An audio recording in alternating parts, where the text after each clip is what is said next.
Walimu ni peaceful in Central Province and by extension Kenya, na ujumbe wangu ni huu: chama hakitaisha. Oguo nĩ tũkũria arutani othe macoke kana manyite kĩama na hinya, tondũ maũndũ marĩa tũkoretwo tũkĩgerera ta kĩama kana ta arutani nĩ maratuonia atĩ tũngĩkorwo tũtarĩ na ũrũmwe nĩma no tũkorwo tũrĩ na maũndũ maritũ mũno marĩa magũtũrũmĩrĩra.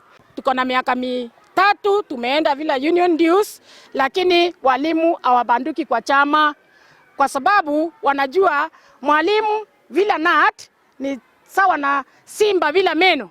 Kwa hivyo na ninapongeza tena branch hii kwa sababu wamechagua jinsia zote mbili wakiwa sambamba. Both men leaders and the female leaders have been equalized.